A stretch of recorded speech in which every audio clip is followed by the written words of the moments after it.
दसैँ आउन तपाईले नि यस्तो मजा भाथेन कहिले नि उठा बस नाच्दियो साइले नि हल्का कमर भाँच्दैको मैले नि आउँथ्यो दसैँ आउन तपाईले नि यस्तो मजा भाथेन कहिले नि उठा बस नाच्दियो साइले नि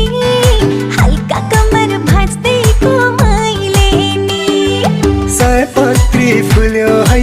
आकाशै खुल्यो है धान खेतमा झुल्यो है